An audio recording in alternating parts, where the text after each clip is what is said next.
Alright, so I literally just finished watching season 6 of Agents of S.H.I.E.L.D.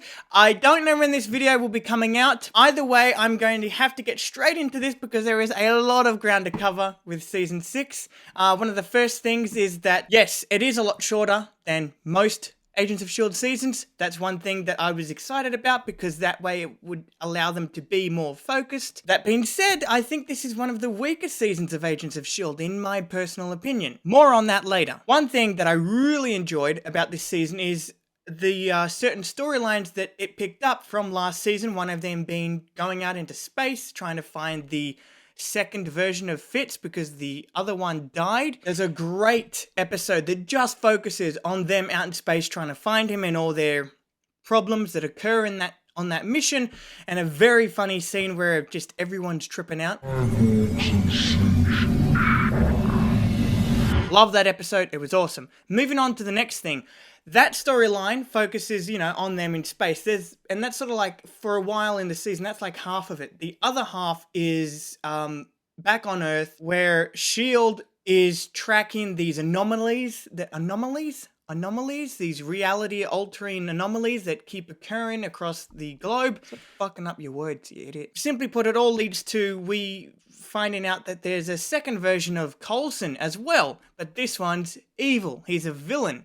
And this season does what so many other shows have done, and it gives us our protagonist, but as the antagonist. It's a novelty that by this point is a bit worn out, and this is, I guess, where I get into a slight negative. Clark Gregg, in my opinion, did not make the best villain. For a lot of factors, I guess, because we've seen him as such a nice, quiet sort of character, right? And then when we see him in this season as a villain type character, or at least the face of Phil Coulson as the villain, he doesn't come across as a different person. He kind of just comes across as Coulson being a villain, not someone else with Coulson's face as a villain. It doesn't feel like someone else, because as you watch the season, you learn that it actually isn't Coulson. It's someone entirely different, just with the same face as Coulson. That's literally all it is. At the end of the season, that's what it comes down to. But that thing, Coulson being a villain this season, is not the only thing going on in this season, because as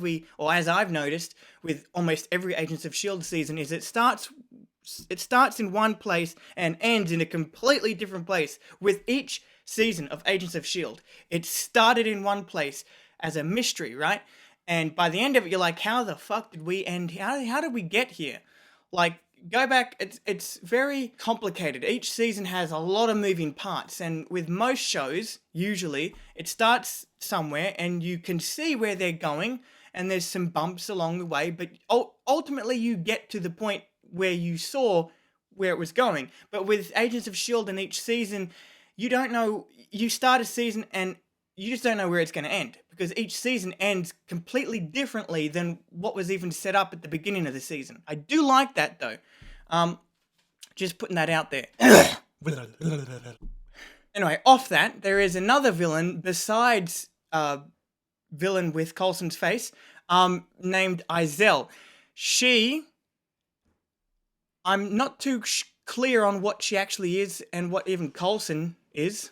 I just said Coulson. That's not even his name. Anyway, S.H.I.E.L.D. is some interdimensional being from another realm that has come to this realm to try and look for, you guessed it, the monoliths. The three things, or the one MacGuffin in the Agents of S.H.I.E.L.D. show that has never left. It keeps coming back. They keep bringing them back. Oh, and here's another thing. So you know how last season I made a big deal in my review about the fear dimension and how it would possibly set up Doctor Strange 2? Well, as it turns out, Doctor Strange 2 might not be doing the fear dimension, but might be delving into the multiverse. And this season of Agents of S.H.I.E.L.D. sort of undid the explanation last season that the gateway that was opened up that created like their fears, right, from the fear dimension.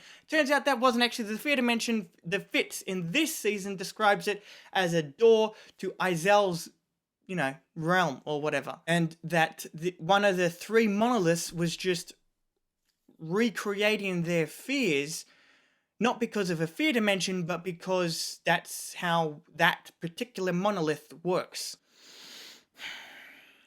Yeah, I don't know about that. I honestly don't know, because I liked the idea of there being a fear dimension and them setting that up in Agents of S.H.I.E.L.D. for Doctor Strange 2, which is no longer being done in Doctor Strange 2, as far as I know. I'll mention that more in my review for Doctor Strange 2 whenever it comes out. Anyway, I'm not going to go into any more detail about why S.H.I.E.L.D. is hunting for the monoliths, because it would just take up way too much time in the video. It'd probably be better if you just go and watch it yourself if you haven't already. But this is what I will say, like I loosely mentioned before, this season for me was one of the weaker ones. And I don't quite know why. One thing that always was going through my head is that, people die in this season. Like, a fair few people die. Some pretty pivotal characters from previous seasons. Some die, almost die. It's crazy. A lot of shit happens in just these 13 episodes, right? And it feels like that this season was meant to be written out into 24 or 22 or however long the episodes the previous seasons went for. It feels like this season was meant to be longer, but they cut it down for some reason. I don't know, must be business related, but it's now 13 episodes. And this is kind of what I was feeling watching this season. The stakes did not feel earned, I guess. I mean, not every season of Agents of S.H.I.E.L.D. is great. Season 2 is probably the first season that comes to mind when I think of a weaker season. Season 1 was awesome. Season 2, as I said, no, not really. Didn't like it that much. Season 3 was better than Season 2. Season 4, I liked. Season 5 was probably the best in my opinion. And speaking of Season 5, I'm pretty sure Season 5 was meant to be the last season, because of that last episode in the last season felt like a send-off. But going back and thinking about Season 5 and how it ended, there were some loose ends. So maybe, there was a news article that said that Agents of S.H.I.E.L.D. was going to end with Season 5, but they still had loose ends to tie up. So I'm guessing the writers did that on purpose in case they were going, maybe they knew that Season 6 and 7 now was possible. But I feel like this is just how I feel, okay? I'm fine with getting a Season 6 and 7, okay? And there was a recent article that said that Season 7 was going to be the last season. But then they said that about Season 5 and they're still going now. So this is what I think should have happened. You should have just left it at Season 5 because of that last episode. It was a great send-off. It was a great way to end it. When I was watching it after, back last year when I was watching Season 5, after hearing that it was going to be the last season, and watching that last episode, I was quite content with just it being the last, because of how they did it. And now with this season, it feels like they were kind of just picking up the broken pieces and trying to get more out of it. Regardless, still a fun show to watch, never a waste of time. But that's it. That's all I have to say for this season. I guess I'll see in my review for Season 7 of Agents of S.H.I.E.L.D. Maybe the official last season of Agents of S.H.I.E.L.D. Bye!